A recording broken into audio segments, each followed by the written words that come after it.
And we are on. So welcome everybody. I have the honor and opportunity to speak with Edie Weinstein tonight. And she is the founder of Hug Mobsters, correct? A hug, Yep. you're armed with love. Yep. I've gotten several hugs from you. I've seen you give out hugs to everybody. But now times are different. So that's got to be rough, right? It is. It's Yeah. difficult for people that are accustomed to touch as a primary love language. If you've heard of, the 5 love languages, Yep. that's my primary one. And So, which one are you? So you're touch. I'm acts of service. okay, cool. I'm acts of Yeah, service. but touch is my primary love language. And as the founder of Hug Mobsters Armed with Love, I've probably hugged thousands of people in the last coming up on 6 years all over the world. And what I know is that if we don't get enough nurturing touch, we fail to thrive. So right now, in the midst of this crisis, there are people out there that are lonely, that are scared, that are missing human contact. I've learned to adapt a little bit. I hug myself, and I'm a pretty good hugger. I've been hugging trees. At home, I wrap myself up in soft, comfy blankets. I have a heating pad that I snuggle with. Last night, for the first time, I slept with 2 teddy bears. I really needed that. And then this past week, I visited my cousin Jody, and from a distance, she'd set up a chair in her backyard, about 20 feet away from where she was sitting on her back deck, and her dog Maddie, who Yvonne adores, your cousin, was not adhering to physical distancing. She kept running back and forth and jumping into my lap. So it occurred to me that Maddie was the first mammal, the first warm-blooded being that I have hugged in 7 weeks. And that's scary.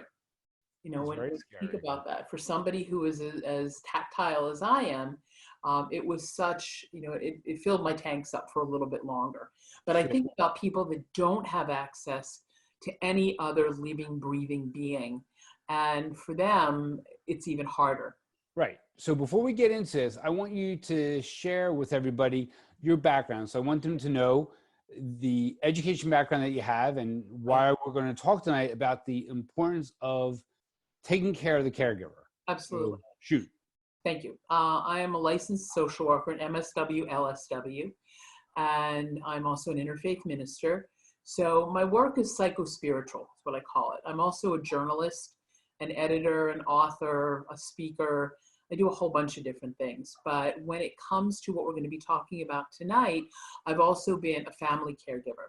I took care of my husband, who died it'll be 22 years in December. I was his primary caregiver, or as Yvonne likes to say, care sharer, for 6 years before he died. I was the caregiver for my parents before they died, although they had living caregivers, but from a distance caregiver. I was on the team that helped take care of my friend Andrea, who died almost 2 years ago, December. So I've been on that side, the personal caregiver. I've also been a professional caregiver. I've worked in hospitals. I've worked in nursing homes. I've done home care, all in the realm of social work. So I didn't do the hands-on physical care that a lot of people that are doing now in the midst of this crisis. So I am a consummate caregiver. I come by it naturally. That's fantastic. And it's hard for some people, though, when they're caregivers, right? So much amount on them, it just piles up. And you asked me a question the other day when we were talking on the phone.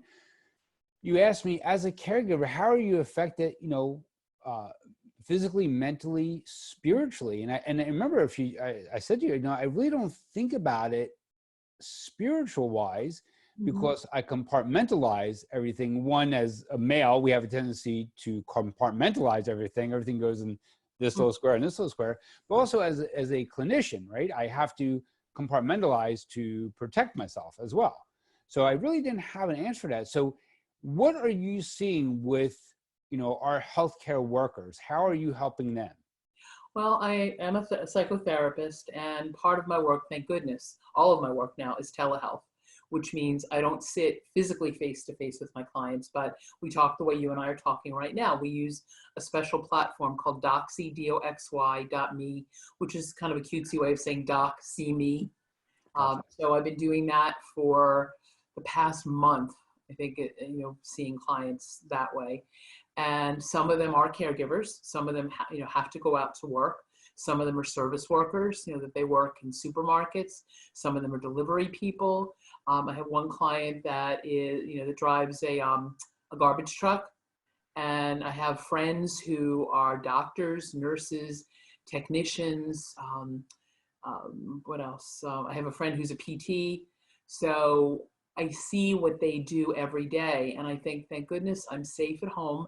I work from home, but a lot of people don't have that freedom to do that with their jobs. So I do my best not to compartmentalize, because I believe that we're body, mind, and spirit together. Before my friend Andrea died, that I was mentioning to you, we were putting together a workshop called The Other End of the Stethoscope, Listening to the Heart in Our Care. And she was a nurse. She was a home care nurse who was also a cancer patient. I'm a medical social worker who was also a cardiac patient. And we looked at the way that professionals are taught to do exactly what you said, to compartmentalize. And they push aside their full humanity in order to be of service, because they don't want to be, appear to be weak, or they don't want to give in to their, the sadness that they might be feeling, or the fear that they might be feeling. But my contention is that doesn't serve them.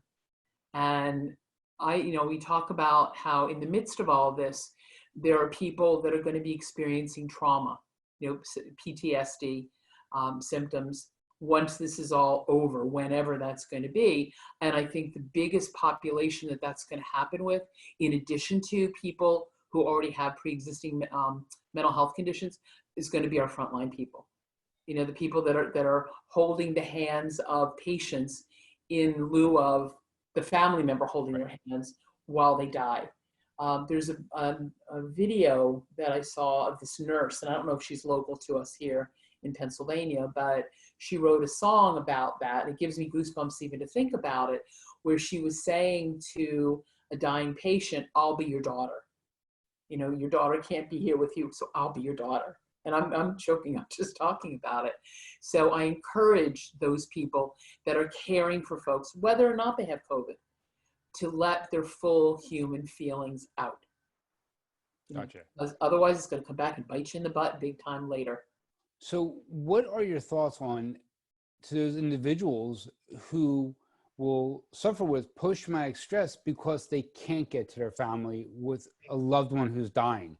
What words can you share with them? I mean, you can't just say, hold your chin up. I hate when people say that. I mean, that's ridiculous, right? Yeah. So what is it that you can share with them when they say, listen, I wasn't there? Mm-hmm. What can you say to them?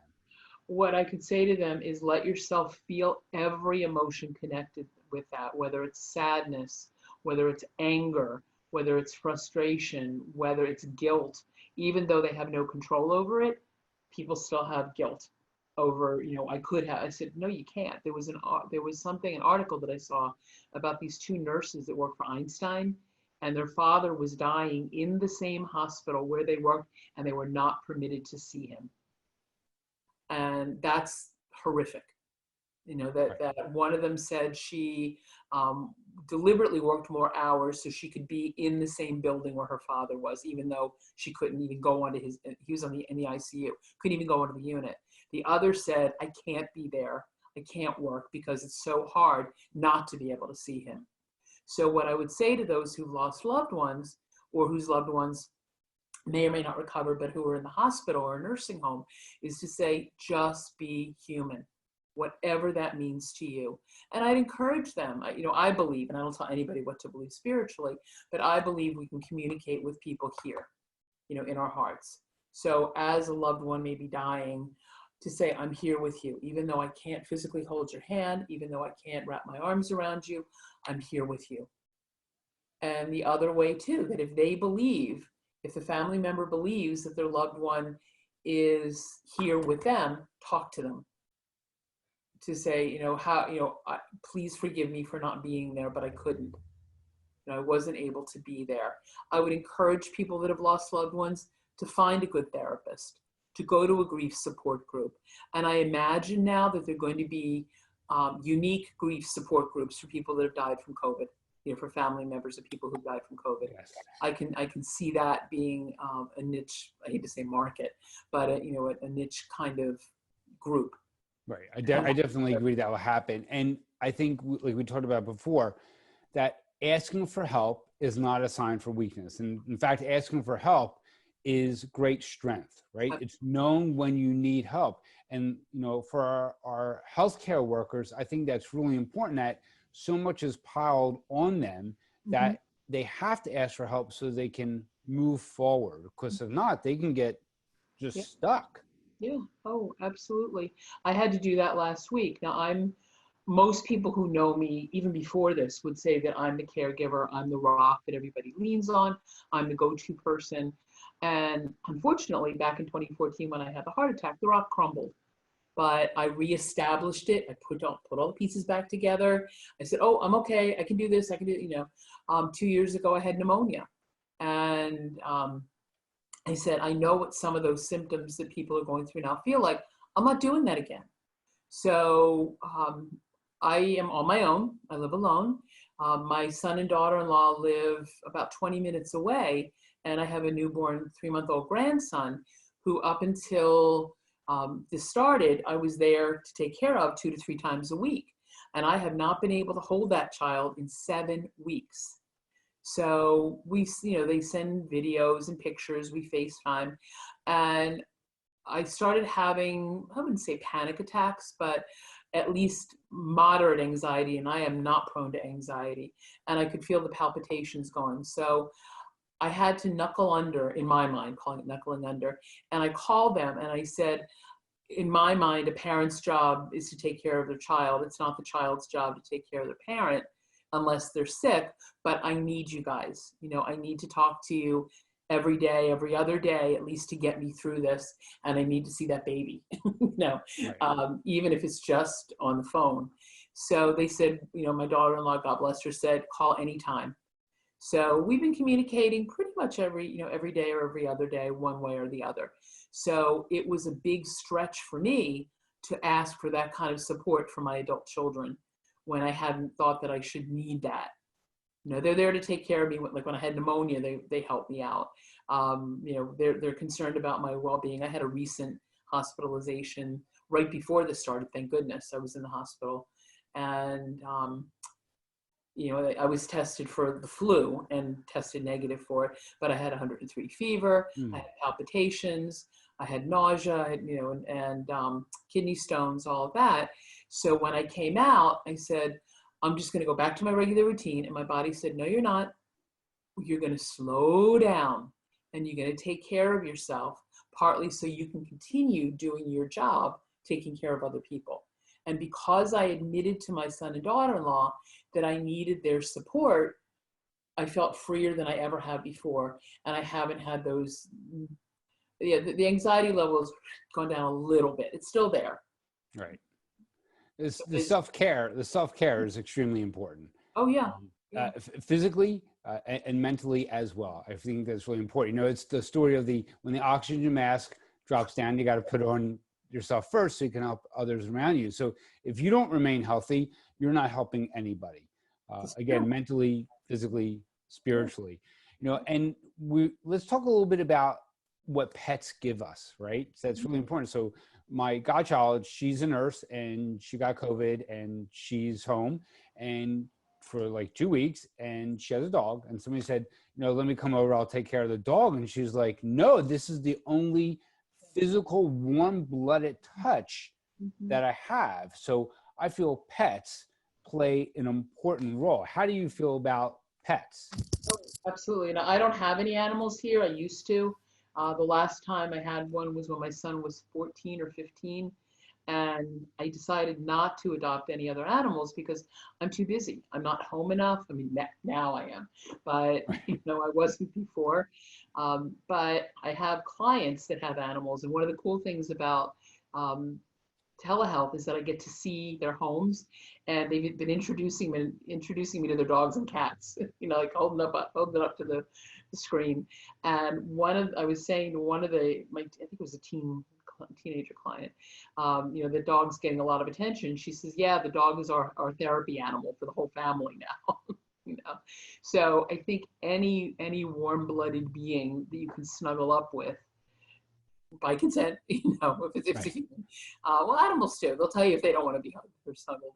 But yeah, I think that's really important to have something to hold. I mean, we need that. Babies fail to thrive if they don't get enough nurturing touch. Adults do too.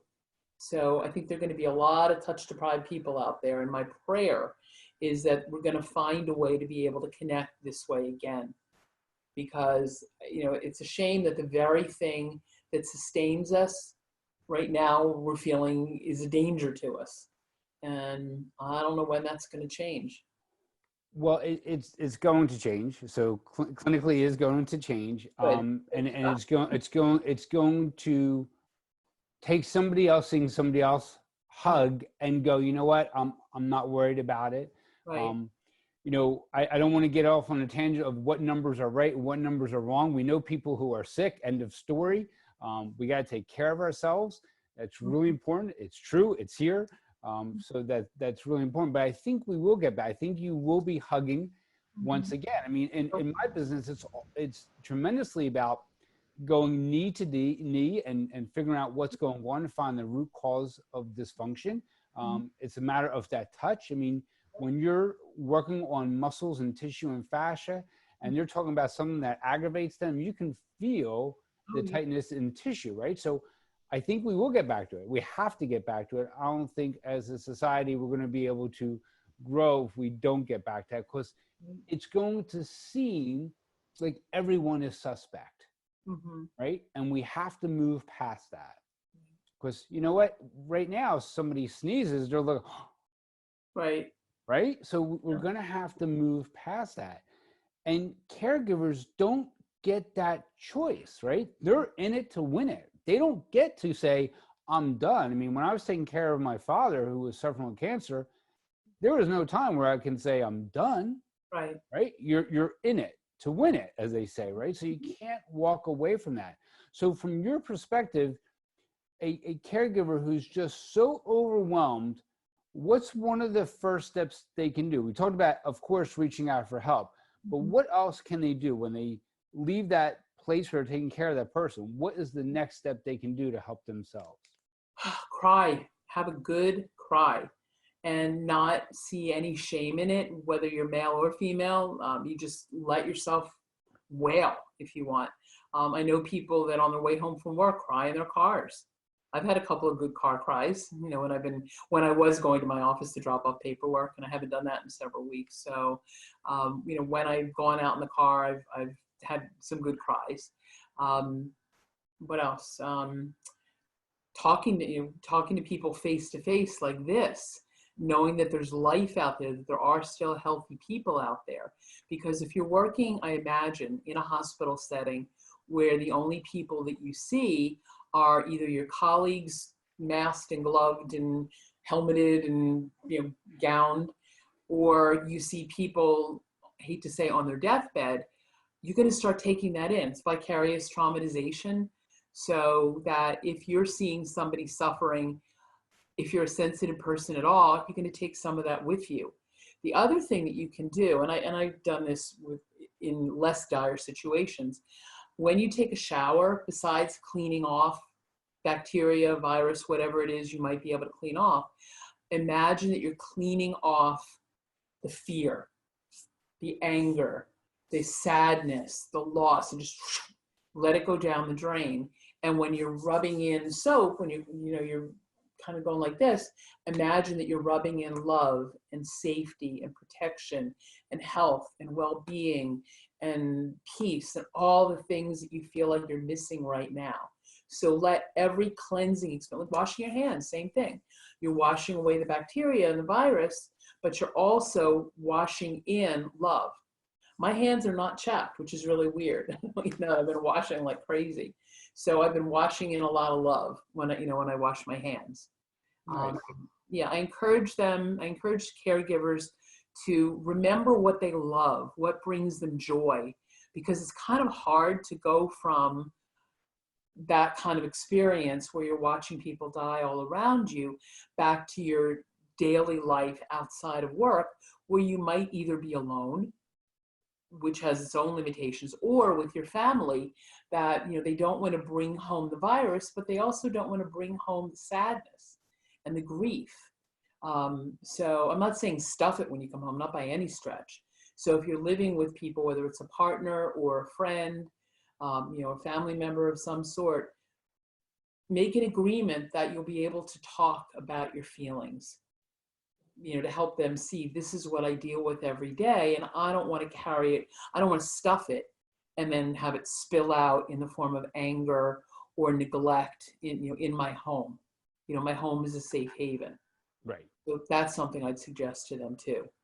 Excellent. So what are the symptoms that a stoic caregiver may be exhibiting but not realize it, right? So they're fine, everything's good, no problem. In my world, we're going to see that come in with irritable bowel that's flared up. We're going to see that with headaches. We're going to see that with brain fog, palpitations, right? We see that a lot. So what else do you see when you're speaking with people Okay. that Jaw have symptoms? tightness, like, that kind of thing. Emotionally, you see anger, like stuffed anger that's like a volcano that you hold it down for only so long and then, it erupts. And you don't want to erupt on the people around you. So I see that happening. What else? You mentioned the brain fog, and that's not just for caregivers. I've been hearing from clients, some of them are my age, so I attribute some of that to, menopause brain. But some of them are saying, I can't remember who I was going to call, where I was going to, and these are people in their 30s. And I said, we're experiencing, every person on the planet right now, whether we know it or not, is immersed in emotion soup, is what I call it. And everybody is being affected by what's going on around us. We don't, borders and boundaries, all that crap doesn't count in this. That we're all affected by everybody. So if you're foggy, it's your kind of your what's the word? Your nervous system is on, so it's not letting you process. The idea of executive functioning, your decision making, your organization, your focus, out the window. Right. And let it be okay. Don't beat up on yourself for not remembering stuff. What I do anyway, even before this, that helps, is I talk to myself. I say, okay, I say we, like it's a conversation between me and somebody else. Okay, we're going to go and check the schedule to see who we're going to see today. And we're going to get all the paperwork out and get everything structured and ready. So by the time you make the first call with your first client, everything's already set up. When I said, okay, remember we've got to call so-and-so today. So as somebody with undiagnosed ADHD, that really helps me to stay focused. So let's talk about words. So words are very powerful, right? The words that people choose to use. So what words do you think caregivers would utilize when trying to, let's say, hide how they're actually experiencing what they're experiencing? I'm fine. What is that in 12-step? Effed up, insecure, neurotic, and I don't know if the E is emotional or something like that. Right. So yeah, I'm fine. I'm okay. Don't worry about me. It's all good. I just have to keep going, keep it together. And you don't, okay? You're not fine. You just left a war zone. Okay, if you're working in a hospital, when you're working with people dying from this disease, you're not fine. I'd worry about you if you were. I'd worry that you weren't fully human. So it's okay not to be fine. It's okay not to be okay. It's okay to fall apart. It's not a sign of weakness. Some of the most strong people I know, and I don't even like the word strong, strengths. Yvonne reminded me this a long time ago, that you're not strong, you have strengths. So because when you're strong, you don't need anybody. That's what she told me. How many years ago? 20 years ago. So 30 years ago, actually, is when we met. So when somebody asks you how you're doing, to the best of your ability, be honest. I'm tired. I'm exhausted. Not just physical exhaustion, because even if you don't have a strenuous job, even if you're not out there in the front lines, this is emotionally draining. So you're going to feel exhausted. So I'm tired, I'm exhausted, I'm fatigued, whatever word best describes your state. I need a nap. Most people I know have been napping a lot, myself Mm-hmm. included. What else would you say? I need a hug if you're living with somebody. So I tell people, only half jokingly, that if you're living with people that you hug, hugs extra for those of us that can't. Right. So take advantage of the fact that you're living with cuddly human beings, and by consent, again, if everybody's willing, hug them. So get your self-care needs met. And I'm not encouraging people to binge eat or by any means overdo anything at home. But if there's a treat that you like, I don't know what it is with banana bread.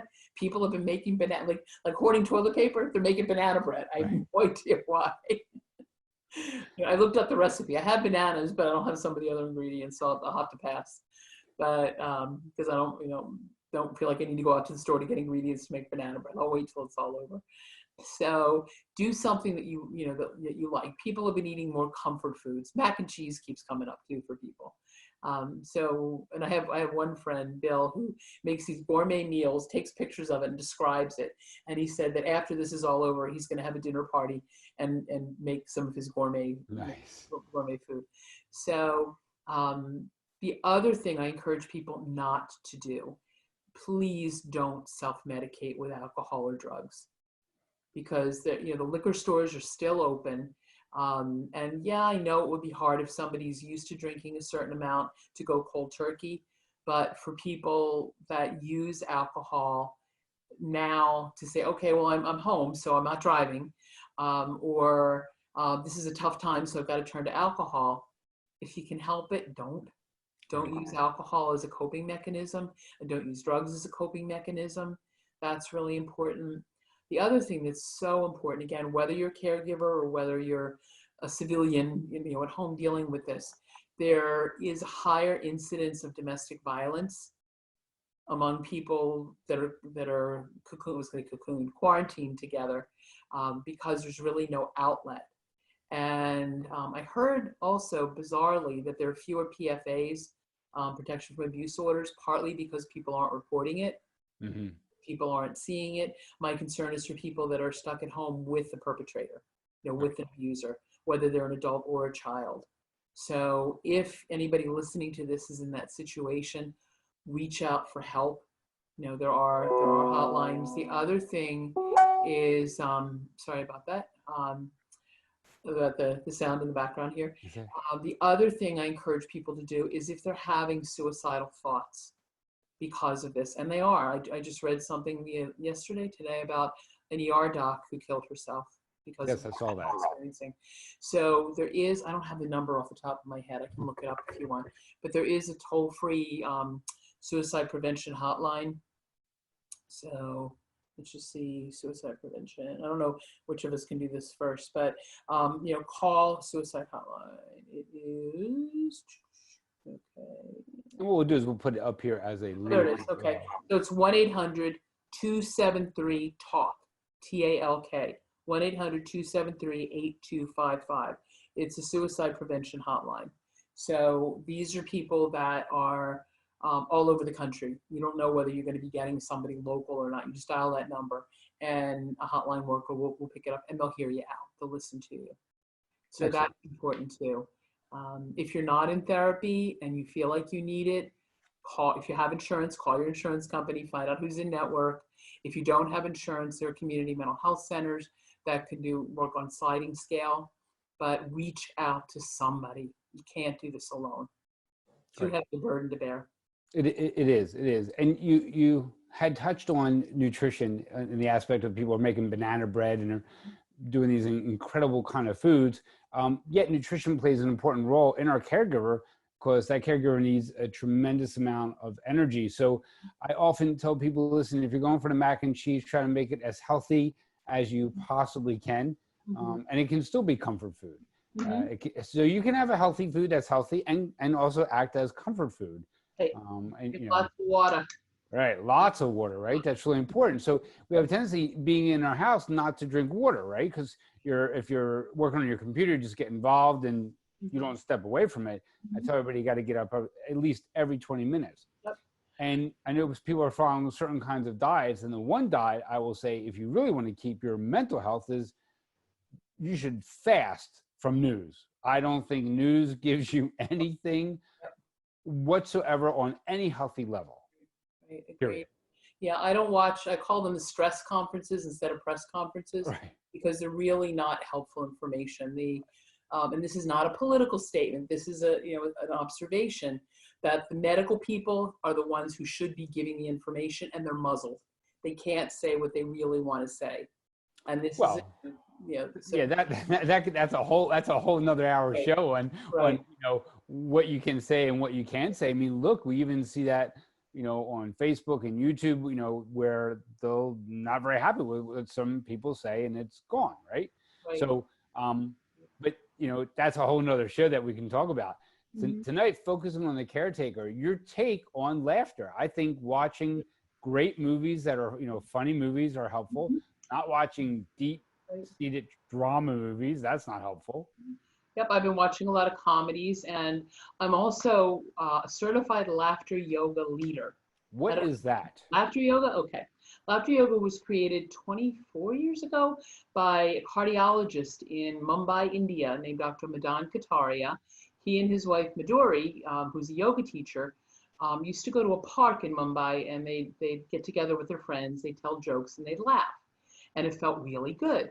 And then the jokes started being not very funny, and then they ran out of jokes.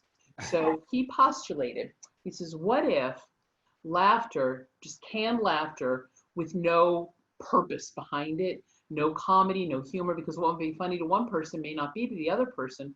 What if that kind of laughter did the body and mind just as good as laughter at jokes? And Madhuri said, the same muscles that we use to laugh are the same muscles that we use for yogic breathing. So it's a diaphragmatic muscle. So put your hand on your diaphragm and just laugh.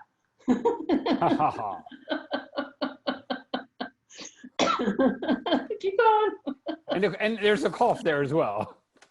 What's that? And you're coughing as well. Yeah. Well, asthma. But so what were you feeling in your muscles, the diaphragmatic muscles when you were laughing? Well, you can feel the diaphragm move and stomach contract and all that. So. Right. So laughter yoga is considered light aerobic exercise. I don't know how many calories it burns, but when you laugh, it has an impact on every part of your body. Your muscles, your tissue, your fibers. It's good for depression. It's good for pain relief. And I can vouch for that because when I took my training 2 years ago, coming up on 3 years, September, I had plantar fasciitis in my left foot. And for those who have never had it, it's like walking on glass or having a spike in your foot. And it was a 16-hour training. And I thought, how am I going to be on my feet? It wasn't totally 16 hours on my feet, but how am I going to be on my feet for more than a few minutes without screaming in pain? By the end of the weekend, the pain was gone, and I've had minimal bouts of it since then, tiny once in a while, and it goes away when I laugh. So he created this modality called laughter yoga. You can look it up, laughteryoga.org, where there are what he calls 40 core exercises, C-O-R-E, and they're improv exercises. So my favorite is mental floss. So imagine that you have a container of mental floss, bigger than dental floss, because you're really going to need it to clean this out. So you pull the mental floss out and you stick it in your ear and you pull it. Hey, come on, let's see Edie do it. Where's the mental floss? Got your earphones in. You can't. So you're laughing and pulling the mental floss through, and you're cleaning out all the gunk. So a typical laughter yoga session is like half an hour, 45 minutes. And you can go through a number of these exercises with a laughter yoga leader. And you can also do laughter yoga on your own. It's recommended that you do 10 minutes of sustained laughter throughout the day, not 10 minutes all at once, unless you want to. But find moments to just laugh, like a deep belly laugh.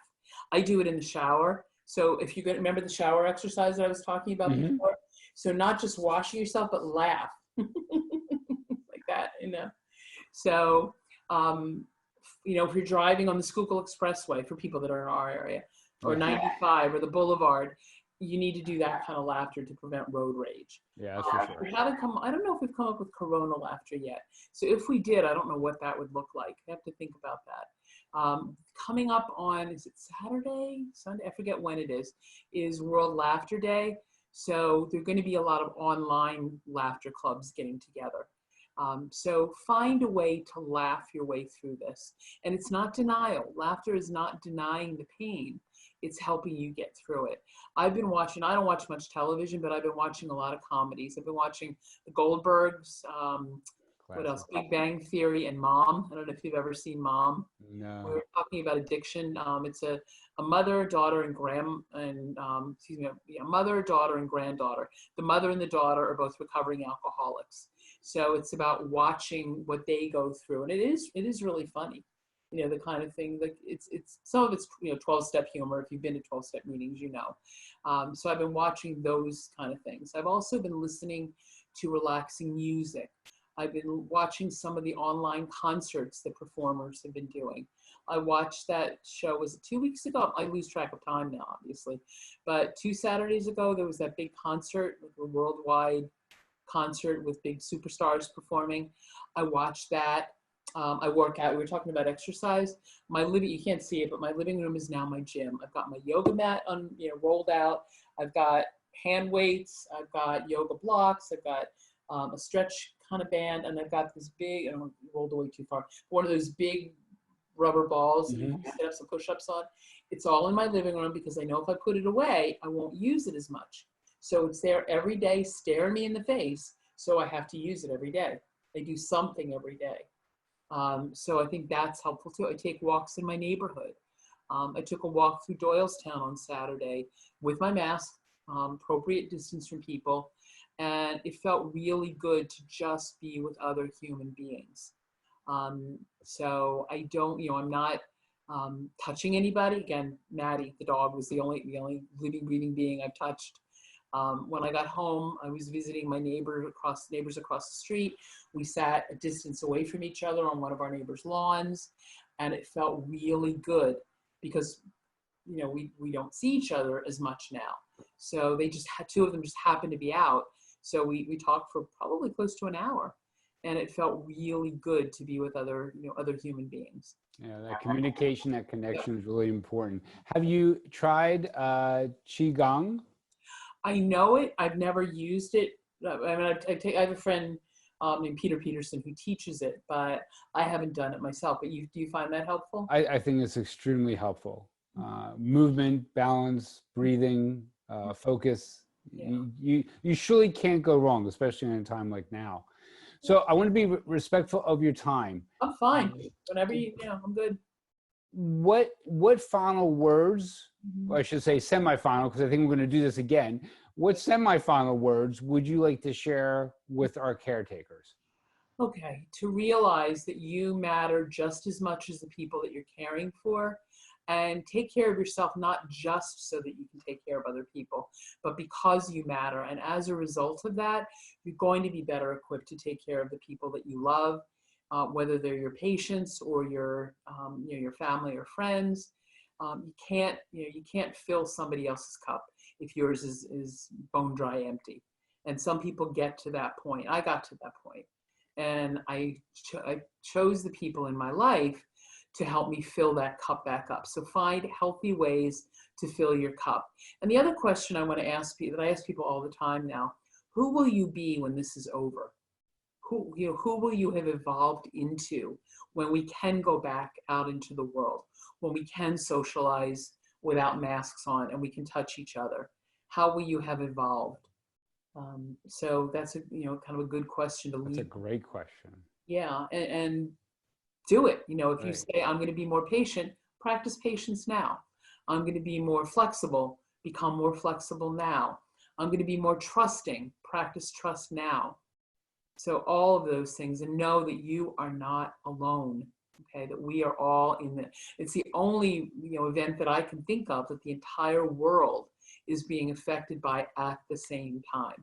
When September 11th, the events of September 11th happened, yeah, they happened here and they affected the world, but they were primarily affecting Americans. this virus doesn't care who you voted for. It doesn't care your politics at all. Your religion, your gender, presentation, your sexual orientation, your marital status, your color, your national origin, none of that. Doesn't give a crap about that. Right. Equal opportunity virus. So the other thing that I've been saying to the virus, because we've been having conversations, I said, my body is not a hospitable place for you. You are not welcome. So that, that helps. Just saying that helps. That's beautiful. Like it. Like that. Who are we becoming through this event? That's really who will you be when this is over? Yeah. Right. Absolutely wonderful. So thank you very much tonight. I really appreciate it. A lot of great information. We're going to put some links below when this repost, especially the suicide hotline thing. That's really important. And if you can, I'll grab your stuff, your website as well, because I know you've written several books. So I want people to take a look at that as well. So thank you very much tonight. Hang on for 1 second. Okay. A big hug. A virtual hug. Virtual hug. Ready? Okay. Everybody who's watching this. A virtual hug. Give yourself a hug. Okay.